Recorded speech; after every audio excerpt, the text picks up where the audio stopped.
Hello, this is Candy with eyes2jesus.blogspot.com, and welcome as we continue our study going through the whole book of Acts.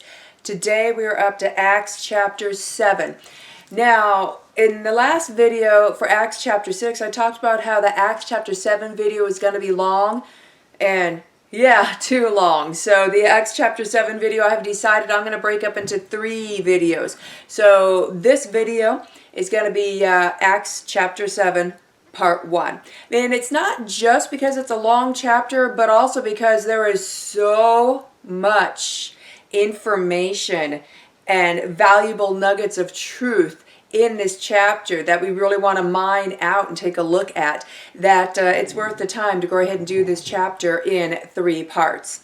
So if you want to follow along with me in the same Bible translation I am using, I will be reading from the NRSVUE. That stands for the New Revised Standard Version Updated Edition. Or feel free to follow along in any Bible translation you'd like, or just listen if you prefer not to follow along. So I shall don my spectacular spectacles and let's get this party started. So today for Acts chapter 7, we're going to go through verses 1 through 38. And so we see at the end of chapter 6, it said, "And all who sat in the council looked intently at him," Stephen, "and they saw that his face was like the face of an angel." So his countenance, it reflected the glory of God. So they heard these false witnesses making these accusations, but these false accusations didn't seem to match the man standing in front of them. So then we pick up in verse 1 of chapter 7 where it says, "Then the high priest asked him, 'Are these things so?'" Now, these things referring to the false witnesses. So back in like verse 11 of chapter 6, false witnesses said, "We have heard him speak blasphemous words against Moses and God." And then more false witnesses say in verse 13, "This man never stops saying things against this holy place and the law. For we have heard him say that this Jesus of Nazareth will destroy this place and will change the customs that Moses handed on to us." So the high priest is asking Stephen, are these accusations that these people are making against you, are they true? So in other words, he's saying, okay, defend yourself, speak your piece now. Is what they say true? If so, why? And if not, then what are you all about? All right. So now starting in verse 2, Stephen's going to reply. And most of Acts chapter 7 are the words of Stephen. It is what Stephen says in replying to these false witnesses. So he's going to basically have an extensive Bible study with them. He'll be going through several scriptures of the Old Testament. He will be reviewing well-known Bible accounts, especially of Abraham and Moses, and he's going to let them judge for themselves. But he has a message from God to tell them regardless. Okay, so we won't go through all of Stephen's message in today's video, but we'll get through at least a good chunk of it. So verse 2, "And Stephen replied, 'Brothers and fathers, listen to me. The God of glory appeared to our ancestor Abraham when he was in Mesopotamia before he lived in Haran.'" Now a few things here. Notice he starts with brothers and fathers instead of what we see so often, brothers and sisters. Why is that? Because Stephen's addressing the council, and then anyone else who might be around hearing it, they're like just hearing it. But he's addressing the council, and the council is made up of all men. All right, and notice when he's talking about, he says, that the God of glory appeared to our ancestor Abraham. Notice the pronoun our. So when he's referring to our ancestor Abraham, for example, you notice he's going to say our and us as pronouns a lot. That he's talking to Jewish people, that he's Jewish as well, and he's making it also that they're all one group and that he is a part of the group and they are a part of his group. Now, we're not getting into it in today's study, but I believe it's probably going to come up in study 3, that pronoun will change. So as you're watching this video in part 1 and then we watch a video in part 2, keep in mind when we get into video part 3, Stephen uses the pronoun our and us. But that pronoun changes. And the change of that pronoun causes a problem. Yet, it's a truth. When he changes the pronoun, he was stating a truth. So we will get into that when we do part 3 of this video. But for now, just keep in mind as we're reading through here, just notice the pronouns. Our, us, etc. All right, and then he's talking about Abraham. Well, he says when Abraham was in Mesopotamia, that's when Abraham was in Ur. That's where he was raised. And Ur was in southern Mesopotamia. And he says before he lived in Haran, when he later moved on to Haran. Now, there's an interesting coincidence between Ur and Haran. And that is both of those cities. By the way, Haran is probably now what's modern day Turkey. But Ur and Haran had something significant in common. Both of those cities were major sites of moon worship, the predecessor religion that led up to what today we know as the modern religion of Islam. And so a lot of that originated in Ur, Mesopotamia, and Haran, possibly Turkey. All right, so now let's continue on with verse 3. All right, and said to him, so Stephen's saying, and he's saying, okay, and then the angel said to Abraham, right, and said to him, leave your country and your relatives and go to the land that I will show you. Verse 4, he then left the country of the Chaldeans, that's Ur, and settled in Haran.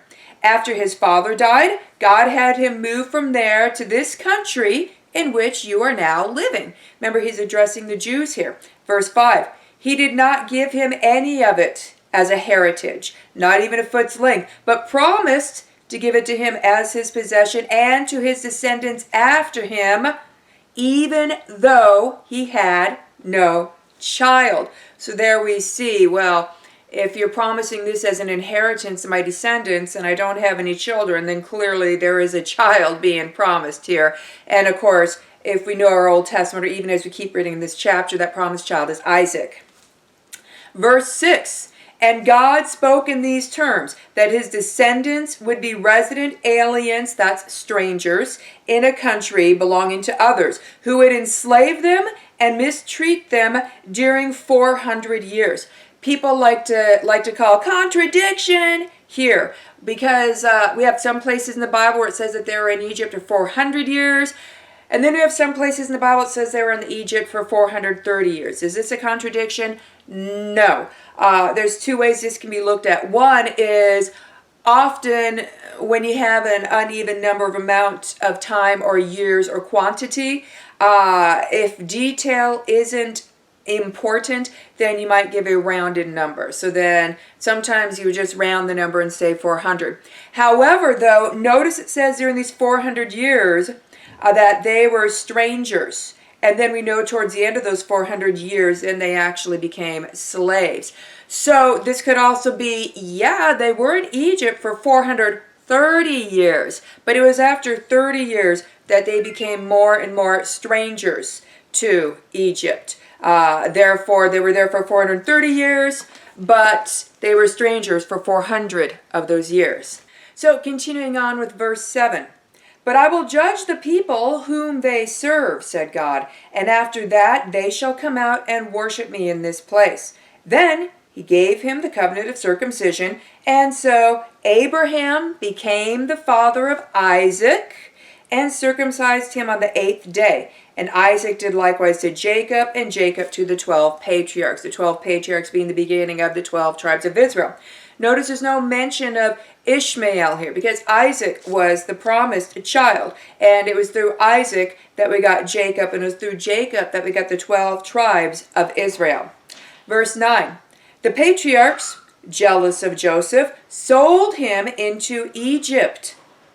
But God was with him and rescued him from all his afflictions and enabled him to win favor and to show wisdom when he stood before Pharaoh, king of Egypt, who appointed him the king appointed him, Joseph, ruler over Egypt and over all of his household. So what do we gather when we study and learn from Joseph? We learn that we might have hard times, right? But if we're Christians, we have the promise of Romans 8:28 that things will work out for the good. We know that sometimes we have to wait on the Lord and on his timing. Psalm 37 teaches us that we need to wait on the Lord. See, it's all on God's timing. And so here we see right here, Joseph could have decided that when his own brothers who were jealous of him sold him into slavery, then they lied and told his dad that he was ripped by a wild beast in the wilderness and that he was killed. Joseph could have decided, wow, I'm going to stop following Yahweh God because look, he didn't protect me. Now I'm a slave in Egypt, betrayed by my very own brothers. But he didn't. He kept the faith. He kept following the one true God. And what happened? God worked out things to the good, didn't he? Joseph ended up becoming the ruler of Egypt, from slave to ruler. That's amazing. And why did he need to become ruler? What more good came from that? Well, let's continue reading verse 11. Now there came a famine throughout Egypt and Canaan and great suffering, and our ancestors could find no food. But when Jacob heard that there was grain in Egypt, he sent our ancestors there on their first visit. On the second visit, Joseph made himself known to his brothers, and Joseph's family became known to Pharaoh. So now they find out when they're going to Egypt to buy grain because there's a massive, massive famine. They find out, our brother that we sold to Egypt, Joseph, he's ruling Egypt now. Then verse 14, then Joseph sent and invited his father Jacob and all his relatives to come to him, 75 in all. So Jacob went down to Egypt. He himself died there, as well as our ancestors, and their bodies were brought back to Shechem and laid in a tomb that Abraham had bought for a sum of silver from the sons of Hamor in Shechem. So what was the ultimate good of that? Joseph needed to be in Egypt, so he was sold as a slavery in Egypt so that Joseph could become the ruler of Egypt, so that Joseph could save what was becoming the nation of Israel. So looked like something bad was happening, but you don't just be short-sighted and look at these bad things that might be happening in your life, because if you're trusting in God and you're within his will, then you need to wait so you can see what good is going to happen. And now we pick up at verse 17.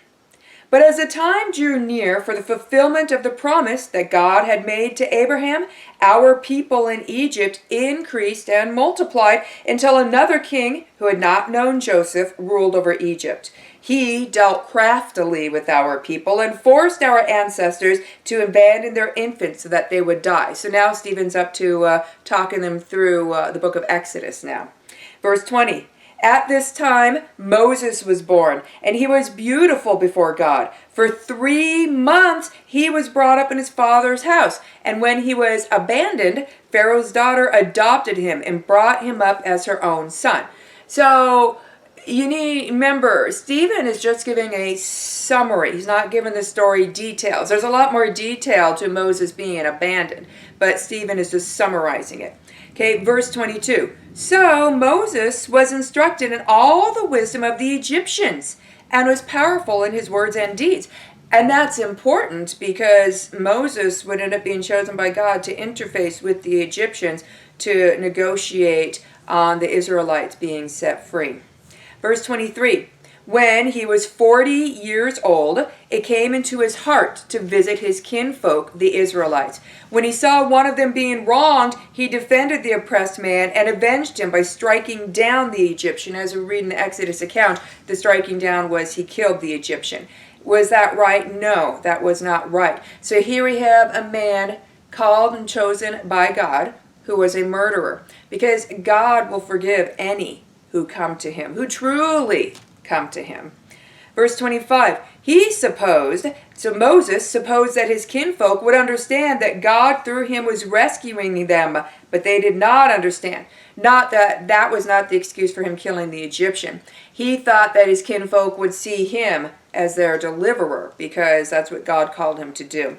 Verse 26, The next day, he, Moses, came to some of them as they were quarreling and tried to reconcile them, saying, Men, you are brothers. Why do you wrong each other?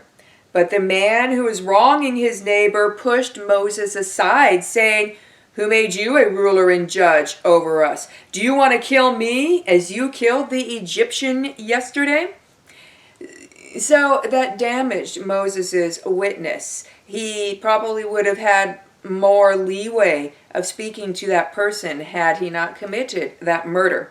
But notice this man also says, Who made you a ruler and a judge over us? Well, the answer is God, as that answer is given to us a little bit later in this chapter in verse 35. Meanwhile, though, continue with verse 29, what does Moses do? Okay, so Moses now committed murder. Now he knows it is known, it's not secret, which means either Pharaoh now knows or Pharaoh will know, and then Moses is going to be imprisoned and possibly killed. How is he going to lead the Israelites out of Egypt if he's dead or in prison? He created a quandary there. So what does Moses do? Verse 29, When he heard this, Moses fled and became a resident alien in the land of Midian. There he became the father of 2 sons. He ran away. He went to Midian, got married, had a couple of kids. How long was he in Midian? It says here in the beginning of verse 30, Now when 40 years had passed, he hid in the wilderness for 40 years. And then it was time. So God now calls Moses and says, Okay, now it is time. Wasn't necessarily time when Moses was 40. He was supposed to still be getting ready. But when Moses was 80, now it was the time. Okay, so verse 30. Now when 40 years had passed, an angel appeared to him in the wilderness of Mount Sinai in the flame of a burning bush. When Moses saw it, he was amazed at the sight. I'm sure that got his attention, right? And as he approached to look, there came the voice of the Lord. Starting verse 32, God says, I am the God of your ancestors, the God of Abraham, Isaac, and Jacob. Moses began to tremble and did not dare to look. Then verse 33, Then the Lord said to him, Take off the sandals from your feet, for the place where you are standing is holy ground. So that ground was made holy, that ground was sanctified because God was speaking to Moses there. So why did he have to be barefoot on that holy ground? Feet represent humility. So when you're on holy ground, you remove your shoes to show that you are being humble. Washing of feet also represents humility. Thus, Jesus washing feet was Jesus showing us an example of humility. Verse 34, I have surely seen, so God's still speaking to Moses, he says, I have surely seen the mistreatment of my people who are in Egypt and have heard their groaning, and I have come down to rescue them. Come now, I will send you to Egypt. Egypt had been crying out to God for over 40 years. How come God's not coming until that point?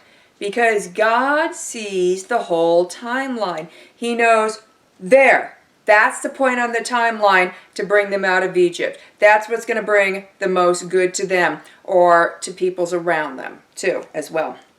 Okay? So look at verse 36. He led them out having performed. Well, okay, let's back up to verse 35. It was this Moses whom they rejected when they said, Who made you a ruler and a judge? And whom God now sent as both ruler and liberator through the angel who had appeared to him in a bush. So there's the answer to the question in verse 27, Who made you a ruler and judge over us? God did. Verse 36, He led them out having performed wonders and signs in Egypt, at the Red Sea, and in the wilderness for 40 years. Now, you read the Old Testament, you find out why did they have to wander in the wilderness for 40 years. We'll get an inkling of that, of some of the wrong that they did, but ultimately it was because when spies were sent out to spy out the promised land, they didn't believe God and they were scared. All right, but notice it says that he led them out having performed wonders and signs. Here we have a parallel with what's happening at the beginning of the growth of the new Christianity, the way, as it is so often called in the Bible and here in the book of Acts. Wonders and signs are being produced all over the place by the disciples of Jesus Christ here in the book of Acts. Why? To rapidly grow the church. Wonders and signs going through the wilderness. Why? To show the Israelites that those Egyptian gods are mere demons. They're not real gods. The God of Moses that is leading you out of Egypt, that is the one true God. Verse 37, this is the Moses who said to the Israelites, God will raise up a prophet for you from your own people as he raised me up. And Moses said that in Deuteronomy chapter 18, verse 15. Okay, verse 38. So then Stephen continues speaking, and Stephen says, he is the one who is in the congregation in the wilderness with the angel who spoke to him at Mount Sinai and with our ancestors. And he received living oracles, that means messages from God, to give to us. So Stephen went through quite a review. This was well-known stuff to the council. They already knew this stuff. So why was Stephen telling them this stuff? He was telling them this stuff to show that he's not blaspheming God or blaspheming the law or speaking against Moses or any of those false accusations that was being made against him. He was showing his understanding of Torah and his belief in it, therefore refuting the blasphemies. So, is that going to be enough? What happens to Stephen next? Well, Stephen still has a whole lot more to say, and it even gets more controversial as he continues speaking. And we will get into a lot of that controversy in our second part in the next video in this series, where we do part 2 of Acts chapter 7. Have a blessed day.